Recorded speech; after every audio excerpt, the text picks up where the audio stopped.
In this Starfield news update video, I will be sharing with you what's included in today's big update. Bethesda have just released a major big new patch for the game, and we'll be going through everything and more, including an update to the creation kit. Before we do get into all of today's news though, make sure you do subscribe to this channel so you won't miss any future news updates on this game. So as expected, Bethesda have launched a new Steam beta for this game. It comes in at around 3GB in size, but will roll out to Xbox and other versions of the PC version at a later date, probably in a couple of weeks or so. If you do want to opt in, it includes not just a bunch of bug fixes and tweaks, but also new features. So for photo mode, they've added the ability to set expressions and poses on player and companions when you are using photo mode. The scanner will allow you to now open doors and harvest when it is toggled on.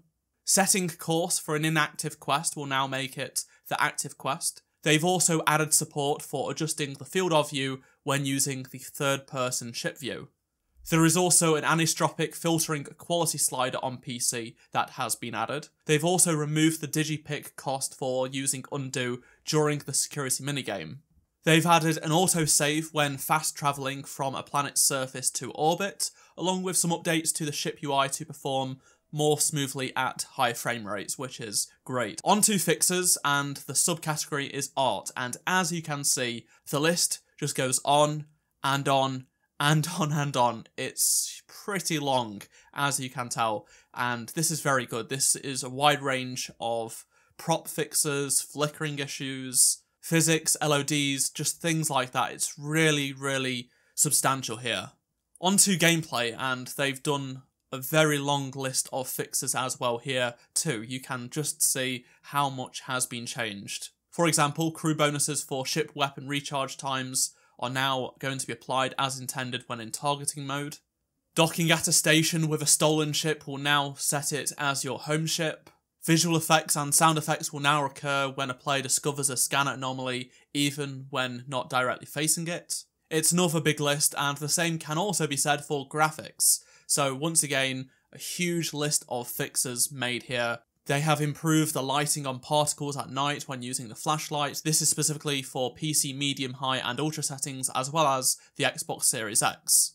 They fixed some rear depth of field visual issues, flickering when DLSS was enabled or FSR2. There has also been minor performance improvements along with shadow quality improvements, geometry fixes, decals, stuff like that.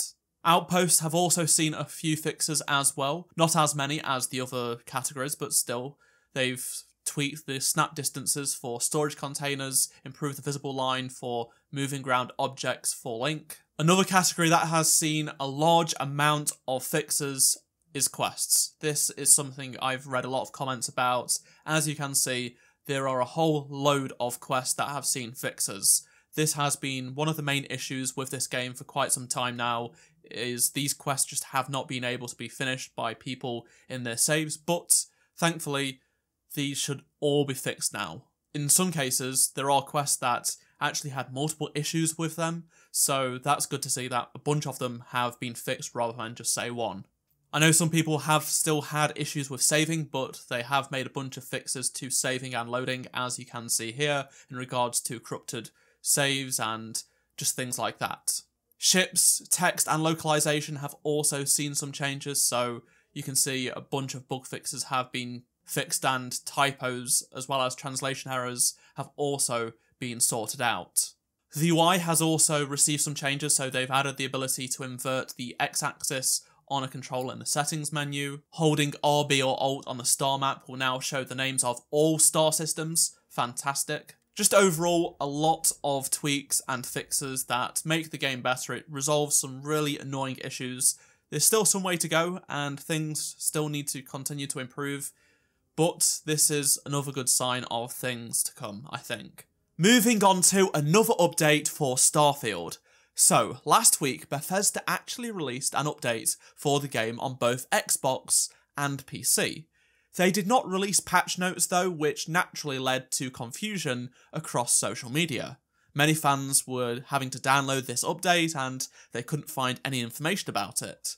Basically, the patch was so small, Bethesda did not release patch notes for this update, unlike all of the others that they've done. However, they did reveal what the update was for in their Discord server.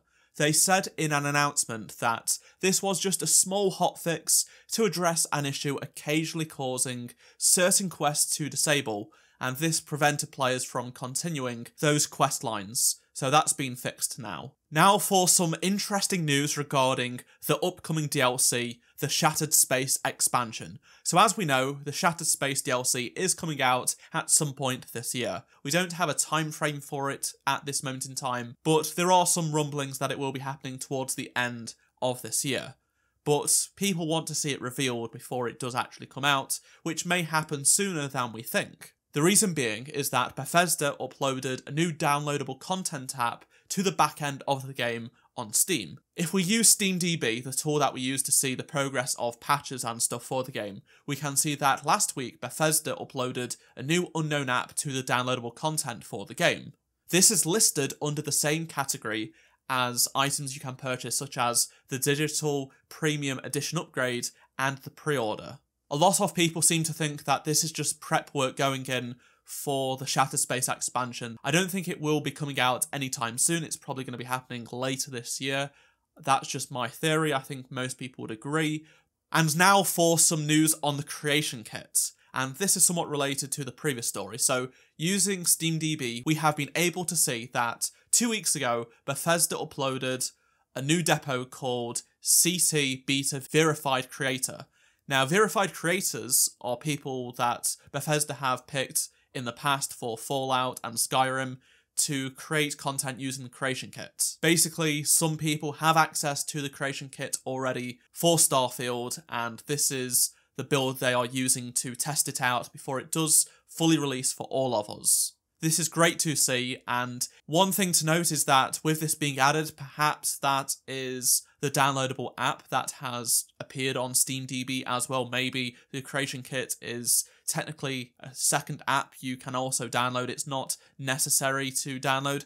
That's possible what's going on here. Again, we just don't know, but I think it is more likely than the Shattered Space DLC popping up this early if it is to release late this year, even if they do want to reveal it, say, in June. We also have some additional talk on the creation kit coming from Bethesda themselves. This is an interview on their website with a modder called King Gaff, who has done work with the creation kit for their other games.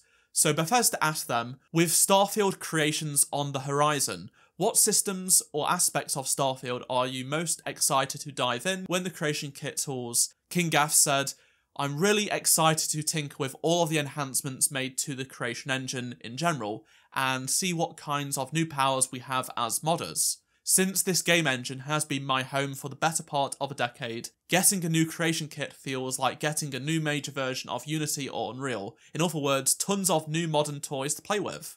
I'm extremely curious about some of the dynamic systems and what can be done with them. For example, we have tens of thousands of lines of code in sim settlements dedicated to just placing items in the world. While Starfield has the ability to place entire dungeon encounters dynamically, the potential of a system like that feels incredible. So there are mod creators out there that are very excited to see what they can do with this upcoming creation kit for Starfield, and that's very positive to hear. I also just wanted to shout out this competition that you can enter, so it's called the Space for All Spring Challenge. It is being hosted by Xbox and Starfield in collaboration with the SEDS. So the mission for this competition is to research, invent and develop a cutting-edge project that grows our knowledge of space and engages your community.